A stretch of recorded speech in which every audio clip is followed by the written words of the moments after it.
Hello, all, and welcome to the Fantasy and Sci-Fi Fanatics podcast. I'm your host, Dana Kubal. Today, I have me a very special returning guest, Clayton Snyder. Clayton, how are you doing today? Good, thanks. Yeah, it's awesome. I'm so excited that I could have you back. We met earlier in season one for this podcast, and I think you were like number seven or something like that. It was pretty early, six or seven, and I thought I'd only get like maybe 10 people to talk to me, and now here we are, like almost three seasons later, and I'm actually all full up for season three, so I already have a waiting list up until season four for next year. So That's we've amazing. come a long way. Yeah, it's pretty cool. But we want the audience just to make sure that you do go back and check out my first interview with Clayton. We had some really good stuff. Well, Clayton did. My questions were okay, but he had a lot of really cool things to say about two of his previous books that I have read, River of Thieves, Cold West, and I can't remember. Oh, Demons Inc. So just make sure you definitely go in the description here. I'll put that interview as well. So please make sure you guys go and take a look at that interview as well as the description to check out Clayton's works that we've talked about before. Clayton, anything super crazy going on since the last time we saw each other? You got Blackthorn, some other books, but anything. Nothing too crazy. Yeah, I finished Blackthorn. I've actually kind of taken a break, but now I'm working on a project I can't quite talk about yet. Oh, And, interesting. and, That's exciting for me. yep, I got one of those. Cool.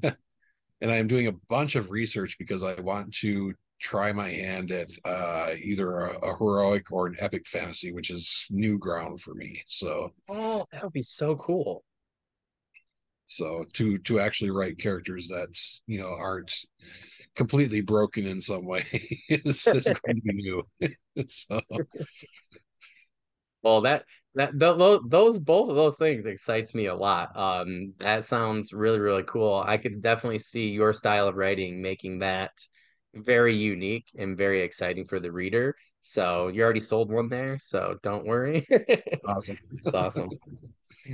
So I'm just gonna let the audience know right now. Clayton's definitely one of my favorite authors. If you read Rob J. Hayes, Michael R. Fletcher, Clayton actually co-wrote Noriska Groans. Did I say it right that time? Yep, yep. Oh, yes, I've been practicing. But he co-wrote Noriska Groans with Michael R. Fletcher. So I haven't read it yet. It's actually on my list for 2023 right now. So I'm really excited. I think I have you for, I think technically speak, I have you on three times then, which is pretty cool. But yeah, Clayton's one of my favorites. Cold West has to be one of my top three reads within the last 10 years. I've been poking fun at Clayton for a while. I'm like, just I want to be a patron, right? Like old school, like Da Vinci, like I just pay you and you Right. just give me the book. If I win the lottery, like that's what we're doing. I was gonna be like 10 grand, just write me like five Cold Wests and we'll call it good. But I highly recommend to our audience to check out Cold West in particular. It's one of my absolute favorites. River of Thieves was another one as well. But Clayton, we'll go ahead and start talking with the questions for some of your newer things like Blackthorn. So, what is your book Blackthorn about for our audience? Oh boy. Blackthorn is about a young man who discovers he can talk to ghosts, but it's set in That's sort of it's sort of a secondary cyberpunk type world. it's so cool. And the cyberpunk is all built around insects. So it's insectile tech, it's insectile vehicles, it's even the weaponry is somewhat based on insects. Uh, and then the title, or the trying to think of the word here. Blackthorn itself is a this kind of large conglomerate mercenary company that handles all the military actions for what are called freeholds. And what they do is they kind of ensure the security of the freeholds, but at the same time, they're persecuting a war against these sort of native people in the hardlands. And it's a little bit about how all of that meshes together to affect Matthias's life. So I was just gonna say for the audience, like I started reading it when my son was still sleeping and now he's not. So it's been a little harder. And I jumped a couple of books that I was supposed to finish. So I'm definitely going back to it very soon. I'm trying to finish some things in front of it for different authors for reviews and things. But yeah, I was just so interested in your blurb. And I like I said, I've read some of your other books, absolutely loved them. I actually haven't read a book of yours that I haven't absolutely loved. So but I was so surprised when I started. I mean, I had to have gone through 50 pages, like just like that. I mean, it was like so quick. Oh, Um, and like every time my son fell asleep, I like had my phone out on my Kindle and I was reading it. Which my wife was like, "Isn't that the guy that you bought that book? Like you had to have the paperback?" And I'm like, "Yes." Like, but yeah, but I think you had like 99 cents or something. So I was like, well, I'm gonna get it for Kindle too. It just makes it easier, holding him. But yeah, I just was so surprised though, with reading the blurb, knowing your style. It was just so still refreshing and unique.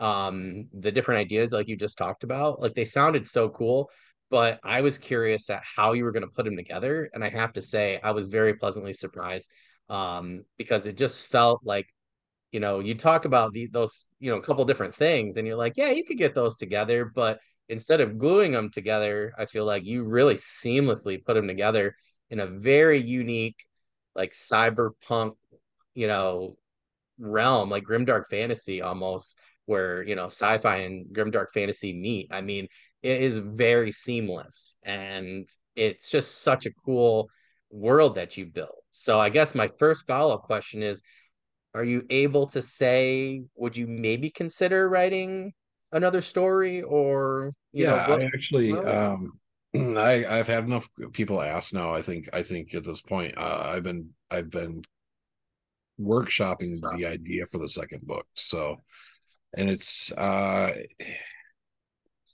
going to be more of a John Wick feeling when it gets there. So I definitely want to expand the world. I want to expand on Blackthorn. I want to expand on Matthias's skill set, and I wanted to do it in a way that was, he had left these loose ends behind, and now they're going to come after him. Oh, nice. So, um, yeah, so it's not just, it's not just a where is he going. He definitely knows where things are going. By the beginning of the book, it's how he gets to the end.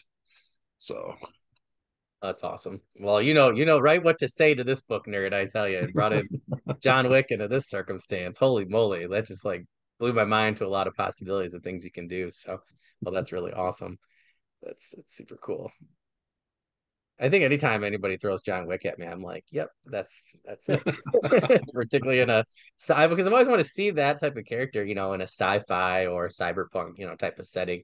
And I feel like people have tried to do that in the past, but haven't quite hit the mark, for certain books I've read. They gotten pretty close, but yeah, I think that just sounds awesome. It sounds amazing.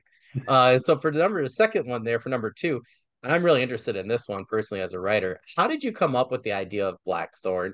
And how did you decide you were going to write a science fiction story mixed with different elements of fantasy? okay, so the second part is actually will lead easier into the first. So I've always really loved the Magitech side of things from Final Fantasy, Oh yeah.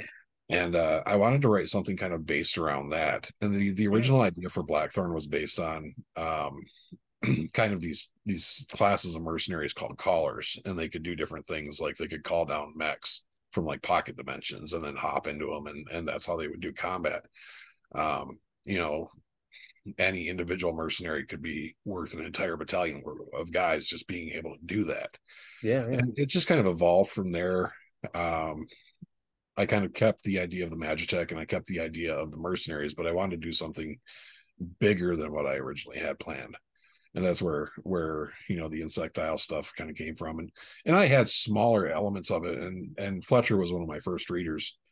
And he had read, probably the first 6 chapters or something. And when he came back to me, he said, "You really got to lean into this insect thing because it's different. Nobody else is doing it, and Yeah. it's going to give you, a good strong feeling to the book." So yeah, that's kind of how we got there. Oh, that's really cool.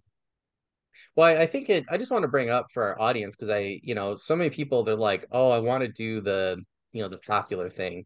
And the more authors and readers that I talk to, and personally I talk to a lot of them in a day, let alone a week, a month, and a year.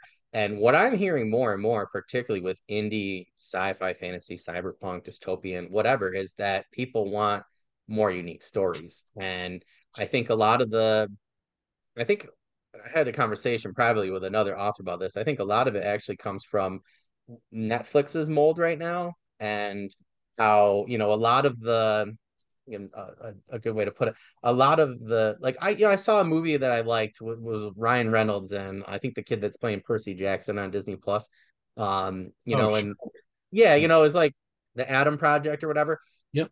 Great movie. It was fun, had a lot of cool tech. I felt that it was definitely not a 4 or 5 stars out of 5, because it would just felt flat. And it felt like you had a bunch of people got in a room, was like, oh hey, what's cool, what's not, and then banged out something. We're like, oh, we're gonna attach Ryan Reynolds to it. And I felt like they really missed an opportunity to make a true masterpiece. Yeah, And it was definitely missing a certain charisma or thank you. something, Yep, thank you. It was just missing something, and I think, there's so many things that they have like that now on Netflix, where I think they're just trying, and again, I think they're putting, my friend made a good point. He's like, they're just putting a lot of people in a room together, and, one person doesn't have that arc in mind. And, they're not trying to be unique. They're trying to take what was good from Marvel or whatever, and here and there, and put this together and try to come up with some conglomeration cookie that you're supposed to eat every time, and it's supposed to taste like grandma's cookies, and it just doesn't. And I think that, like what Fletcher said to you is, to me, like when I saw the cover, I like immediately knew, I was like, oh, this is going to be unique. And then I read your blurb, and I'm like, okay, you could see where, visually see where your story was going to be, much more unique than some other people's that have tried maybe something similar. There was a really cool movie where they used like ghost technology on Netflix a couple years ago. I'm totally blanking on what it's called, but it was amazing writing, and it was really, really cool. And that's what your book reminded me of before I got, to reading it. And it was right. I'm totally gonna blank out what this movie's called. I'm gonna have to send it to you, but it was really cool. But yeah, it really reminded me of that story. But again, you had a lot of elements in there that were really unique. The mercenary company, being one of them. So for me, like I was like, okay, here's something that I enjoy, a couple of things, and I knew you were gonna pull them together, in a way that was, really appealing, and came up with a unique story. And I was talking with about a friend, River of Thieves, recently, and I gave it to him, and I'm like, just read it. And he asked me, and I was like, it's got these elements, this, and that. I'm like, just do it. And he came back and was like, this was fantastic. And I'm like, well, what did you like about it? And he's like, well, you have these typical D&D characters that, are, have things that are changed about them that make them unique.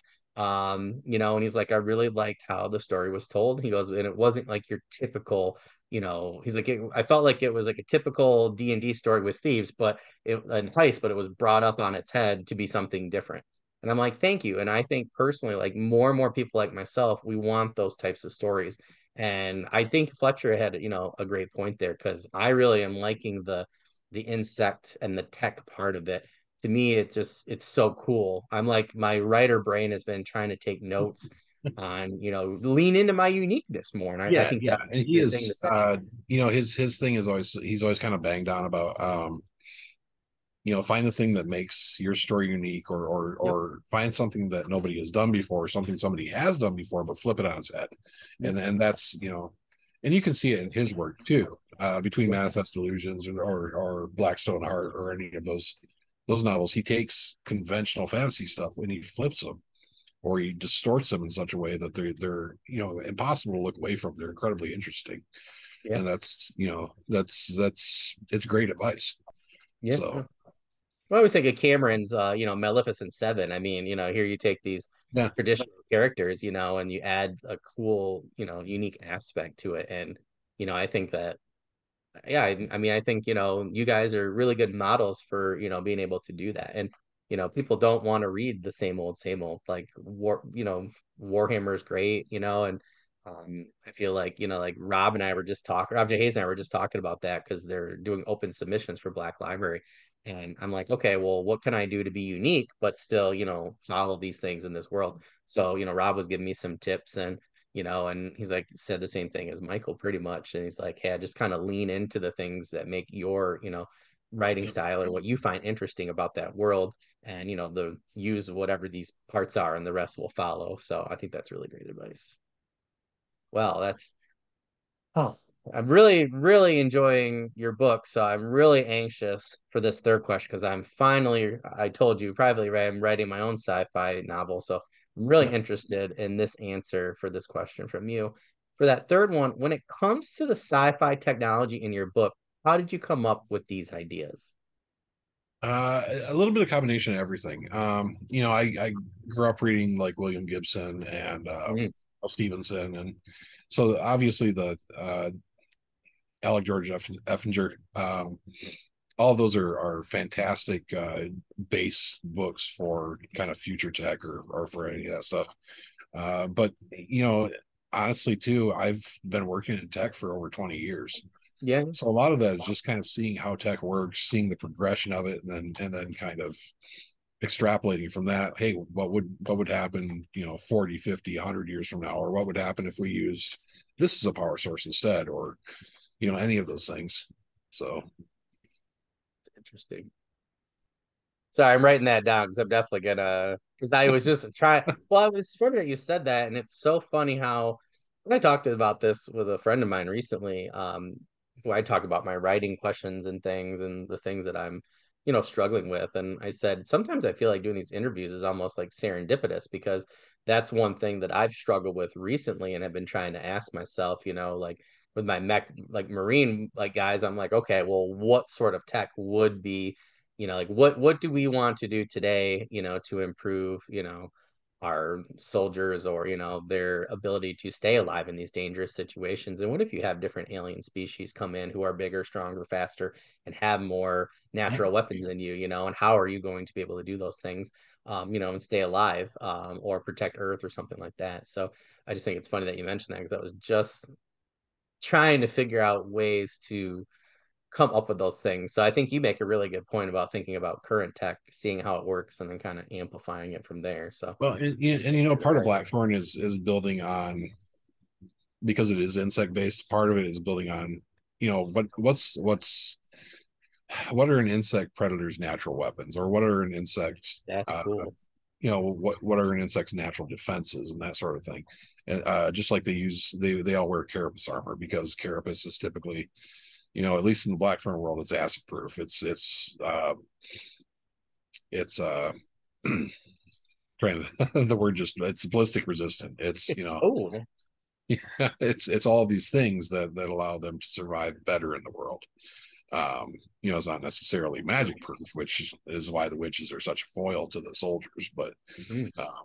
yeah, so there's all of that, and there is a history there, of Blackthorn mercenary companies before Blackthorn became Blackthorn, of fighting each other. The Rangers and the Red Hands and all that. So, which is all incidental world building stuff, but Yeah, yeah. it's really cool. I guess one question I have is that I was meaning to ask you privately, but I'll just do as a follow-up now. So is the Carapace armor, is that made by them or is that already from the different insects and they just like kind of turn it into armor? I was just curious about that. Yeah, it's manufactured from insect shell. Oh, So that's cool. um, It's such a you know, it, such a such a cool world building thing that I always talk about the ideas that are so simple, they're genius, and that's one where it's like that makes sense, right? Because that's going to be a byproduct from these insects, and it makes it really unique. which are, they're obviously all megafauna because they're building these Titan mechs out of them. They're building, Yeah, aircraft out of them and all that. So, and that's really something I never really get into that deep, because it is, again, it's more incidental world building than it is directly related to the story itself. But yeah, it's there. I mentioned that Matthias's father actually worked in a rendering plant where they turned out mechs and all that. So yeah, yeah. It's cool. I just want to point that out to the audience because we particularly for season two, like we had a lot of talks on how to make world building feel deeper, without having to tell the audience. And, we always talk, about that iceberg metaphor or model. And I think that really says a lot right there, that they're using this armor, they're using these, bigger mechs, these weapons and airships and things like you said. And to me, that just it makes sense and you don't even really have to say it. So that was one of the things that I guess as a reader, as I was going through the first 50 pages, I just automatically assumed that, they were taking, these things from the insects and then just applying them to their own tech. So that just to me was just really cool world building. It was honestly one of the things that just kept me going because I just wanted to see what other things you were gonna do, that adapted, the insects into the, the story building, and the world building, the storytelling and the world building. So yeah, it was super, super cool. I like that a lot. So for that fourth one, what is a cadre necromancer and what sort of skills or powers do they have? Okay, so cadres are basically just squads, but they're built of different people with different talents. So typically you'll have, your recon guy, you'll have your sniper, you'll have your heavy weapons, you'll have your grunts, and then you'll also have if they do have a necromancer attached, he'll be the last member of the squad, and his job is more or less to manipulate any ghosts he finds on the battlefield. Um, as far as skills or powers, they can talk to ghosts, they can actually disperse ghosts. Because of the chips in their head, they can take on a variety of combat roles. Um, as long as they have those chips, they can actually be quite knowledgeable about things again, as long as the chips exist. And the last one is they can raise the dead, but it has not been done in a long time. Mm. It's Well, kind that's of interesting. taboo now. So because it's considered unethical to shove a ghost back into a rotting corpse. So Yeah. yeah, Oh, that's cool. That's like a cool fantasy, like, classic fantasy trope, right? Or something mm, that, a necromancer can do, which, yeah, which is cool. Like you just said, like you turned it into, taboo into this world building thing as well. So that's cool how you got, sci-fi and fantasy meeting there with a classic, yeah, with the classic skill of a necromancer with I don't know if you want to call it a modern twist in your sci-fi. yeah. Yeah, that makes it pretty unique right So there. yeah, I mean they do have the typical, I guess, hacker skills. They can infiltrate systems, and they can Mm. disable security or open a lock if they need to, that sort of thing, and that's built into their actual ports when they're fitted with them. So And I correct me if I'm wrong. I don't believe this is giving anything away, but necromancers are pretty rare, right? right, Like in right. There's your there's worlds. not very many. So typically, if Matthias wasn't who Matthias was, he'd probably be ranked higher. He probably wouldn't be risked so Mm. often on the battlefield. But because he is basically a bit of a criminal, yeah, they're punishing him for what he's been doing. So That's fair. Don't worry, you guys will love it. Just read it. That's awesome. So for that fifth one there, so what elements of cyberpunk and fantasy did you mix together, and how did you decide on these? that is tricky. As far as the Blackthorn side of things, I basically wanted to take guys that could I took some ideas from Shadowrun, and it Oh, was cool. the hacker ideas and that sort of thing, and then I mixed a little bit of the whole the necromancer idea in with it. Oh, that's And cool. then as far as the pure fantasy stuff, I had this idea started a while ago about a troop of World War II soldiers that were going to stop Nazi witches from enacting a ritual that would have ended the That's war. awesome. So I never got very far with it, and I actually stole the witch idea for myself because I like their whole insectile and their kind of havoc magic, and then it just kind of mashed together very well because it was this sort of technology versus nature thing. So Mm, yeah. Well, that's really cool. I feel like you also need to write that story too, because I would read that. Like even if it's just a short story, like on Kindle Bell or something, like that sounds amazing. That I sounds really think I cool. I think I have like 20% of it written, and I hit a spot when it was like I actually killed three-quarters of the cast, and then I wasn't sure what to do. So so it's one of those things I got to go back to and maybe rewrite from the beginning. Yeah, So, yeah, yeah. I can't say I. It's funny that you mentioned that because that's like where I just recently I was just like, oh my gosh, like costs like we just put in a new furnace. So my whole cost for 2023 and 2024 for books is like totally gone. yeah. So I was like, well now I gotta drum some money up. And we just had a baby. So I was talking to my buddy and I was like, he goes, well, what about your Kindle Bella stories? And I was like, yeah, it's true. I was like, I have set aside like a good portion of this year for several of my Kindle Bella stories. He's like, well, you write pretty fast. He's like, you could just do, X, Y, and Z and just, move things around. Yeah. Um, but it was funny that it's funny that you mentioned that with getting stuck and stuff. Like I had certain stories that I was convinced could be books.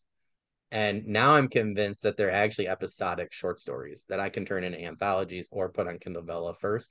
So I just want to mention that to the audience because that's something that I've struggled with recently is this understanding is, and I've had short stories that have turned into novellas or novels, and but I've had to go both ways recently. So it's funny that you mentioned that because I've been rewriting several books that I've decided now are supposed to be like episodic short stories. So I definitely understand that. And sometimes I'm like, oh my God, like I have this one character. I'm like, why did I not realize he was just a bunch of short stories? Like I could have saved myself like the last 14 years of aggravation trying to, because I knew something cool was there, but I didn't know how to fix it. So I And definitely understand you've that. mentioned Fafhrd and Grey Mouser and a couple. So are these more so Yeah. from the first three? Yep. Okay. Yep. I'm so glad you mentioned that. So two of the characters, like because you feel like you gotta well Paul S. Kemp, like the Hammer and the Blade. Like if you Hmm. guys haven't read it, audience, just do it. Paul's amazing, Forgotten Realms author, but his own series is amazing. So he's got this priest from the Upper Hills who's like a barbarian, kind of like Farhad. And then he just took like the Gray Mouser and added a little bit of magic to him and comes up with Nyx and it just works. And the two of them have such a great bond, like Farhad and the Great Mouser. And I'm like, I loved, I love both of those characters. I love both Egil and Nyx of his. And I'm like, I really want to do my own.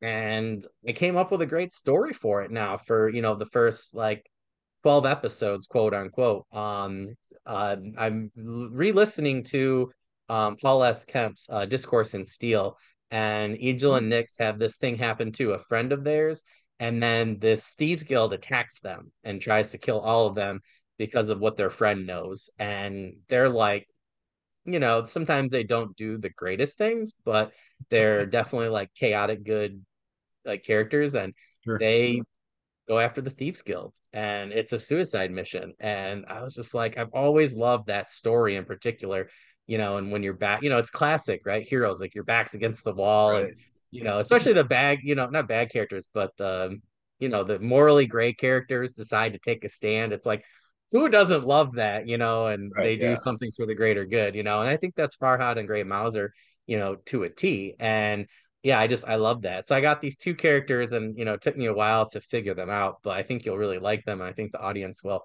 I finally figured out a way to make them unique and do something a little different with each character, but still have both of those sets of characters in mind. And I think I have them on a pretty cool storyline now. So yeah, Oh, I think very it'd be cool. really cool. Yeah, it's awesome. But yeah, a lot of Blackthorn, really made me like reminiscent of a lot of 'cause I mean I don't know if a lot of people in the audience I don't talk about it that much, but I've talked about it recently. Like I got into sci-fi first, and then got into fantasy later. I was huge into Star Wars, huge into other sci-fi like Mhm. Star Trek, Sequest. I mean, if it was sci-fi, like I read it. And my uncle handed me a lot of like older science fiction books or sci-fi slash fantasy, and I really felt like there were some particular books from like the 80s that I had read, where it really felt like Blackthorn just had updated some of those like concepts and just made them cooler, which was really cool.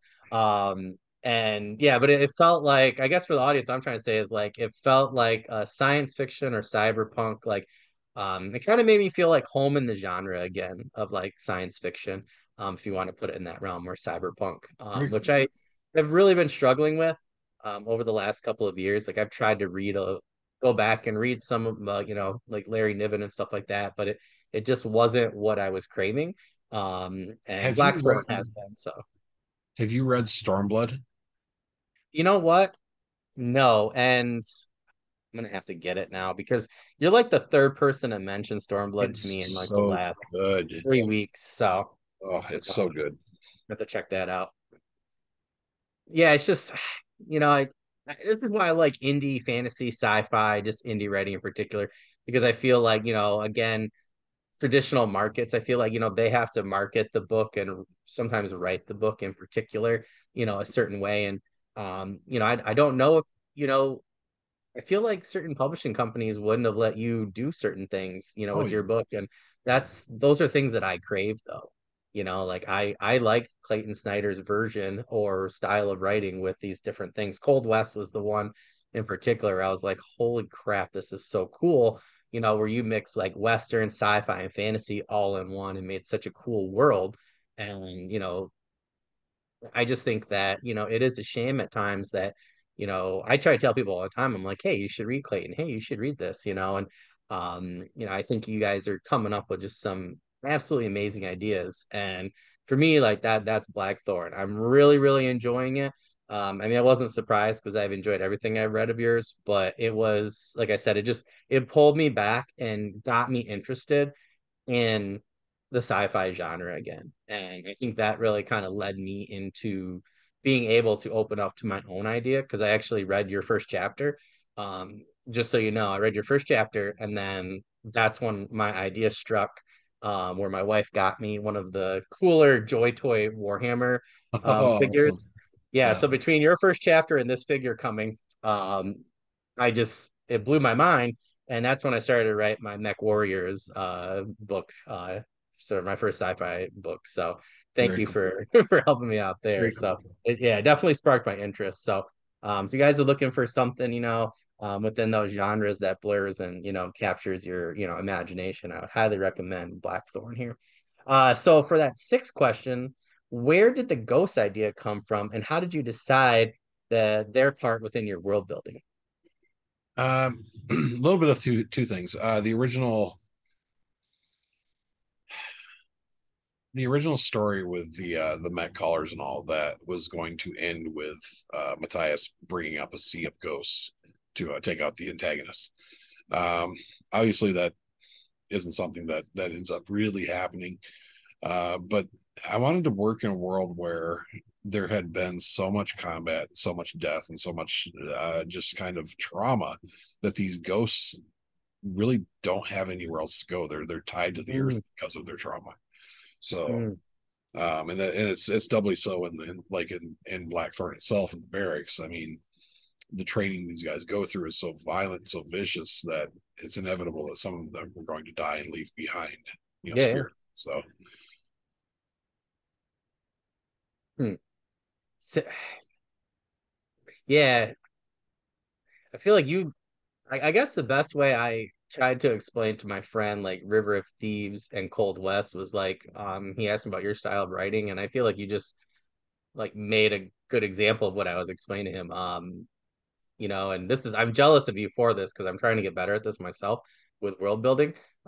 You layer so well, like it kind of drives me nuts. Like because I'm like trying to figure out how you do it because you're just like, oh yeah, and like what you just said is like so many layers of world building, characterization, and you can add the tech to it where it just makes it so unique. And my friend and I talked about this recently, with several authors, you being one of them, where, we're like, okay, like we really try to study, like how you guys implement your world building and blur the genre at the same time to make a unique story or unique world building. But I think with that answer, like, you just layered so many things together and they fit so well. And yeah, it really, I really try to analyze, how Mike does it, Rob does it really well. So part of me is really trying to study how you guys do that, to make mine more seamless. So I think, Well, just for our audience, I think, that's one of the things I like about your writing in particular. I feel like you do that so well, and it just gets so tight where I just don't feel gaps like maybe some other people or my own writing. So yeah, that's the I mean that's the goal. But I'll tell you what, I don't know how Rob works. Mike basically has a Bible for every bit of world building. He writes, I mean, pages and pages of world building until it basically can't sustain itself, and he has to write the book, or it is the book by the time he's done. I just work off the top of my head for the most part. Whatever comes out, and then I work backwards. So if there's a piece that doesn't fit, or um, if there's something I absolutely need to straighten out, I will grab a piece of paper and I will sketch the idea out until I have it down. But for the most part, 90% of that world building is in my head. So Mm. it's I find when I sit down and actually plan something to a certain degree, the plan starts to break down as I get the story idea. Yeah, yeah, Then yeah. I have to go back and retcon it anyways. So it's so Yeah. much easier for me to just write it in and then go back and patch those holes as I find them. Oh, that's interesting. Now I see, I think that's been my problem recently is like if I just write, because I find I'm just a better discovery writer. Or and I do like some plans, but I feel like too many plans anchors me down and I can't when I teach, right, I will spend weeks and I'm like, this is how we're going to do this great thing. And then the next day, 20 minutes before school starts, I come up with the best idea ever. And then my co-teacher's probably like, "Oh, this guy," because I have to change it because I'm like, well, which one do you think is better? He's like, the new idea. He's like, of course, every time. And I'm like, I know, right? And I've noticed this about my writing too, is that, it just seeps in. I think having that time, to sleep, just kind of powers my brain or that time to sit Yeah. so I think it really comes down to process, right? So, Yeah. Oh yeah. Yeah. And I have changed my process a little bit. Mike and I, when we wrote Neural Sick Groans, we found that it was easier to write the book when we were planning 3 chapters at a time instead of just pantsing the whole thing. So yeah. we would plan 3 chapters, basically build a loose outline within those plans, write them, and then reevaluate and write the next few chapters, or plan the next few chapters. Yeah. And we do that three chapters at a time until the book was done. So that kind of it gave us kind of a hybrid approach where we were pantsing within a framework, I guess. Mm. Yeah, yeah, yeah, yeah. That worked really well, and it seemed to that book just flew right by when we wrote it. I was gonna say you guys were like quick with that one. I Yeah, mean, I felt like I had talked to you, and then and then like I had interviewed you, and then talked to you online about it, and then I had talked to Mike right after that, and then the next thing I know, like you guys were already done, and the book was out. I mean, it was like the yeah, snap of a finger. Yeah, it was quick. Yeah, it was interesting. That's definitely one that I'm really excited to go and read because I like both of your styles and I'm really interested to see, how you guys blended them together. I'm particularly really interested in how you guys did the world building because I like how you guys both world build. So to me, it's like if you have two people that world build really well and write really well, compelling characters and stories, it's like that's got to be like a really great book. I actually just had two friends that I was supposed to read it sooner, but I had stuff going on, so they finished without me. They're like, "Dude, you got to go check this book out." I'm like, "It's on my shelf. I have it. It's on my list. Like, I'm trying." Yeah, that's what I'm really excited about, especially from a not just a reader standpoint, but especially a writer standpoint. So for that seventh one there, like we talked a little bit earlier, but do you plan on writing more cyberpunk in the future? Maybe, you talked maybe some in this world, maybe a second Blackthorn, but have you thought about, just writing more in the genre in particular, or just to see how yeah. it goes? I've got so many books I want to write. I I know have that feeling. So yeah, there's Blackthorn 2 will eventually happen. There is another cyberpunk book I have outlined for the most part, Oh, and cool. that one is based on it's more traditional cyberpunk. It's good. It's got more of a noir flavor to it, and No, that one is cool. based on the idea of kind of humans merging with quantum computers and them being the sort of oracles, just like street oracles, and they can take every point of they can take every point of data from your life and kind of semi accurately predict how the future parts of your life are going to go. Oh, that's cool. So part of that is like somebody manipulating the entire Oracle network to, I haven't quite got there yet. So, Yeah, yeah, but yeah. Oh, to complete their plans and so yeah, that's but yeah, I wanted to do something different than just traditional cyberpunk with hackers and futuristic cars and all that. And I thought this would be really interesting as far as yeah, you know, it's not quite magic, but it's this kind of being able to see the future and then would you it asks that question of free will versus determinism, you yeah, know. yeah. So it's one I'm excited to get to, but I am in the middle of something else right now, and I it may be the next thing I get to. So Oh, that's really cool.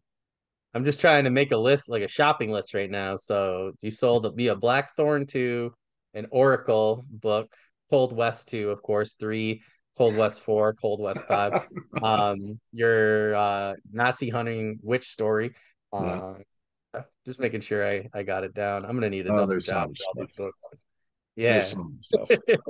That sounds amazing though. I mean, you got so many cool ideas right there, just like already, like so many interesting things. I mean, I'm getting like glimpses of Minority Report, Blade Hunter Runner for that, with a, your unique twist. So to me, that sounds really, really cool. I feel like you bring up really good themes, things that I don't tend to think, about, but that I do find interesting. That's I think why I liked Cold West so much, and River of Thieves. So, for and Blackthorn.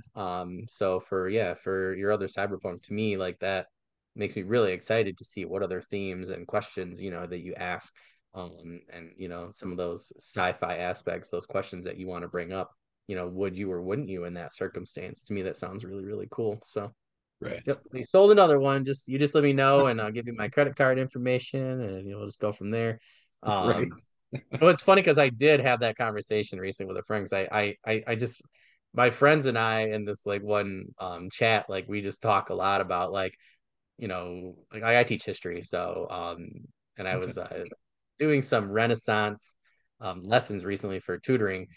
So we were talking about the patron system, and I had asked them. They always like tease me. They're like, "Well, you have these three writers that you would patron. You're one of my three." So I was like, "Well, who would be yours?" And they had some really interesting ones. So it was like we picked all of time kind of thing, and it was pretty interesting. Right. The kind of like the people that they came up with. But it kind of made me think, like that sounds like a Clayton story right there. Like if you could bring these people back and have them write you anything, like who would you choose, kind of thing. Yeah. Yeah. But I was trying to explain to them like, like your style. And I was like, well, that would be like the type of question, or theme that, like you or Mike or Rob would, explore, particularly with like, like cyberpunk or sci-fi. So that was cool. So obviously I love Felix. So for that eighth one there, so what process did you and Felix go through to design and come up with such an amazingly cool cover for your cyberpunk sci-fi cover? Because So it's amazing. he did just an amazing job, and that was a kind of a funny thing because I had done my typical thing. I got some stock photography and I got some stock fonts or whatever, and I mashed them all together. And I had sent them to Mike, and apparently Mike had sent it to Felix, and Felix's answer was no. And he's like, he needs to hire me, so I hired him, and that's what he came up with. And he was super excited because he rarely does sci-fi, Yeah, so yeah. he mostly focuses on fantasy. So he was, yeah, he was he just did an amazing job. So When I first saw it, like, well, I mean, I remember you posted somewhere that this was the book you were gonna write, and because I had loved Cold West and your sci-fi elements so much within that story, I was like, oh, this is gonna be so cool, and I was already like really excited. But then when you said that Felix was doing the cover, I was even more excited. And then when you unleashed it, I literally remember it too, because I was sitting there and at my computer, and I was actually upstairs at like and on our like living room desk, And my wife walked by like three different times because I was supposed to be working, and she was like, "What are you doing?" And I was just like staring at the cover, and I was like, "This just like makes me think of so many things, you know." And it really stuck in my head, which I think was kind of one of the kernels that made me want to write like a science fiction story. But yeah, it was such a cool cover. So I think that yeah, I mean, it's a cool cover for, you know, a really cool book. So but it's interesting because, you know, I've never once seen Felix, you know, do a cover that doesn't match a book perfectly. Right. Um, well, I was still surprised once I started reading it, you know, how I felt that, you know, he just did such a good job representing visually, which that's what he does, right? He's amazing.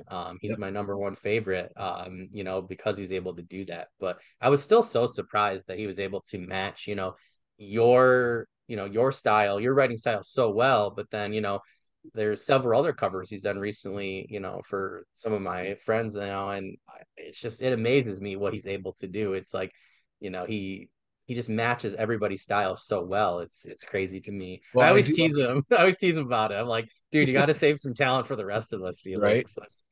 Yeah, and he did do a black and white illustration as well. It's different than the cover, but I'm kind of sitting on it because I'd like to do a hardcover eventually. So, um, yeah, so that illustration, if everything works out, would be on the interior. So, Yeah, definitely gonna need one of those. You know what I'll do is I'll just take that and then I'll give my friend the paperback. That way we can get more copies out there and I can there you get go. my special edition hardcover. That's awesome. So we'll go ahead and go with that last one there. Do you have any news, updates, promos, or current projects you are working on that you can share with us?